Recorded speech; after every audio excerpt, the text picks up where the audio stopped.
James Lynch here for Flow Combat with UFC bantamweight champion TJ Dillashaw. And TJ, we're here tonight at this launch party for the UFC. How is that, being a champion, getting to go to cool stuff like this? Man, it's cool, man. I mean, it's obviously the dream, right? Get out there, get them big wins, have some fun, travel the world, shake hands, show off a little bit, So ultimately, put in the hard work, get it done, and then, have some fun. And I know it's a little bit tough, too, because you're away from your family. You became a dad. How's fatherhood treating you these days? It's the best. Yeah. It couldn't be any better. He's 9 months old, doesn't let me sleep, smacks me in the face in the morning, but he's the best, man. I mean, I really do. I couldn't imagine loving anything else more than I love him, So. How do you and your wife work out that? Because my wife and I let her take the night shift. I get the early morning and evening shift. How do you work that out? I would like to. My wife's a trooper. Yeah. She kicks ass, man. She's the ultimate mom. I couldn't even imagine having a better mom on the planet. She's the best. So if I had to choose, I would do the night. But she takes over everything, man. She's the rock of our whole family. Let's talk about you and your fighting career, getting that knockout win in the rematch over Cody Garbrandt. Just thoughts on just closing that chapter of your fight career, getting the win over Garbrandt in impressive fashion. Yeah, man, it feels good. Not only feels good to beat him in alpha male, but to do it in fashion that I said it was going to happen. I knew I was going to knock him out in the first round. I said it, and it went down the way I said. So ultimately I made the right choice. I looked out for myself, looked out for my career, and all the bullshit I had to deal with those guys is behind me. And, of course, everyone's talking right now, same night, Henry Cejudo dethrones Demetrius Johnson. Were you surprised that Henry was able to pull it off? I know you haven't watched the fight, which I found a bit surprising. Yeah, man, I was a little surprised that he was able to get the win. I thought Demetrius was going to wipe the floor with him once again. But I got to watch the fight a little bit while I was warming up. Demetrius didn't look the same, And for Henry to come out and call me out, I'm excited for it, man. I'll shut that guy down in round one. I'm a way better fighter than he is. I like to go out there and prove it. And I want to do that with his weight class. I don't want the excuse of me being the bigger man because I'm not. Right now I'm walking around under 150 pounds. I guarantee he's as big as I am. So if I go and beat him at 35s, it's always going to be like, he's bigger than me. Fuck that. I'll beat you at 25s. I'll beat you at 45. I'll beat anyone everywhere. Okay. But would you take a fight with him at 35 if that's what the UFC wanted? Yeah, man, if they make it worth my while, absolutely. Yeah, add some zeros on that paycheck. Yeah, man, exactly. I don't think he deserves it at 35s. I'm the one that deserves the double belt. I'm the one that's number 3 pound for pound, number three rank on the pound for pound list. Who is Henry Cejudo? He's never even defended the belt. Same as who is Cody Garbrandt? Never defended the belt. I got to go out there and continue to prove myself. I lost my belt to a split decision loss. Proved myself for 2 years, beating #1 contenders. Finally got it back. Yeah. Who is this guy? I'll go down and whoop his ass to 25s. That's the way it makes the most sense.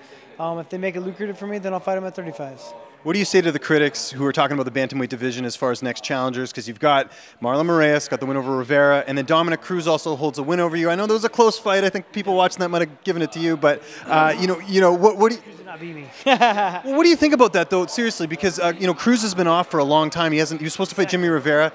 Just your thoughts on him even saying that he should get a shot at you when he hasn't fought for so long. He's being a little bitch, man. He's gonna sit out for 2 years. He got his ass whipped. He's going to sit out for 2 years saying that he's injured. And now that I'm looking for a contender, he's all of a sudden ready. He's going to pass up Murderer's Row and not have to fight any of the top guys but then get a title shot. I find it chicken shit. Yeah. Come out there, fight Marlon Moraes, prove that you even deserve the rematch or deserve a shot with me. Then I'll give it to you. Same with Marlon Moraes. He lost to a Sensei not too long ago. Both those guys are in the works of wanting a title fight.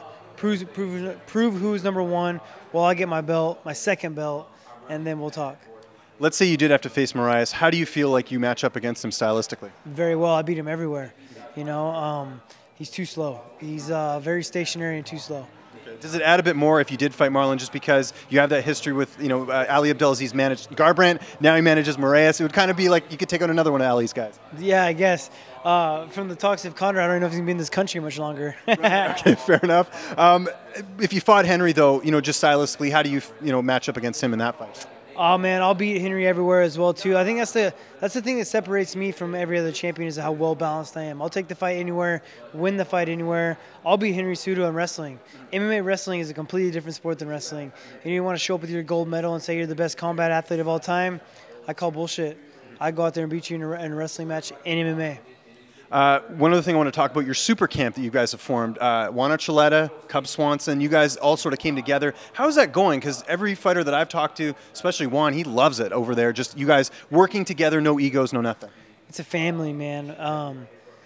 I put money into this gym and not expecting a dollar back. You know, it's one of those things that I don't want that awkward relationship of business. Yeah. I've been in those situations, you know, where someone's trying to make money off you training in the gym. So we're creating a private gym. We have a youth program. We have like a like a fit camp kind of thing, just to keep the lights on, just to pay the coaches. I don't want a dollar from the gym. All I want is a team that I can call home, that I can go and train at, and not have the drama. You know, we're not taking percentages for fighters. We're not worrying about the money of it. As long as we can keep the lights on and I don't lose too much money, then it's a positive for me. Aaron Pico, just thoughts on him. You get to work with him. I mean, did you expect what he did against Leandro Higo's a tough guy? Oh, 100%. The guy's going to be a world champion in no time. His loss that happened in his very first fight. Very lightweight. Yeah, very lightweight, but still, man, he's better than that guy. He got thrown to the wolves right away, fluke thing, but the guy's instantly a world champ. Guaranteed, he's the hardest worker. I mean, I'm the most competitive guy that I know until I met Aaron Pico. You know, like he's on another level, man. The guy's very impressive. He'll be a world champion in no time. Are you looking to bring anyone else into the camp? Because I know you're always sort of looking to, add different pieces for specific fights. If they fit the mold. Right. You know, I mean, you could be a big name fighter. You come to our gym, doesn't mean you're going to be training with us. You know, You got to fit the mold. You got to be able to vibe with us. You got to,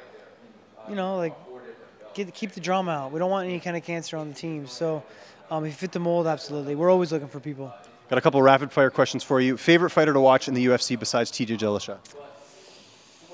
Man. Shoot. I love watching Nick Diaz. Nick Diaz is one of my favorites. Just a true emotion. God, I have a name, and we could just stop at Nick Diaz. I mean, that's a good choice right there. Yeah, I have another one, but I can't pull his name out right now. Okay, no worries. Understand it. I asked the high pressure questions. Favorite pro wrestler growing up? I don't know if you watch pro wrestling at all. Stone Cold Steve Austin. Okay. What about Stone Cold did you like so much? Just raw. Just like always like true emotion. Like, very very like colorful. Favorite pro athlete outside of MMA? Charles Woodson. Okay. Yeah. What sport? Sorry, maybe I'm Canadian. He's a Raider. He's a football. Oh, of course. Yeah, I'm a big Raiders fan. Charles Woodson, Tim Brown, those kind of guys are the guys I grew up being a fan of. Always been a big Raiders fan, so I feel like those are my top picks. Favorite video game growing up? Super Mario Kart. Yeah. Okay. Yeah. Now, N64 version or Super Nintendo version? N64. Nice. Yeah. Who's your guy? Yoshi, Toad? Yoshi. Yeah, it was Yoshi. Yeah. Yeah. Good choice. And last question on this line of questioning. What would TJ Dillashaw be doing if he wasn't the UFC bantamweight champion? What would you be doing as a career if you weren't a fighter? I was enrolled in grad school before I dropped out of school and decided to fight. I told myself I'd give myself a year trying to fight. If I was any good, I'd stick with it. If not, I'd go to grad school and become a physician's assistant. So I'd be doing surgery. What's the plan for the rest of the weekend? Enjoy the fight, hang out with the fans. Vegas is crazy right now, so just absorb all the energy. Enjoy the rest of the weekend, man. Thank you, man. Appreciate it.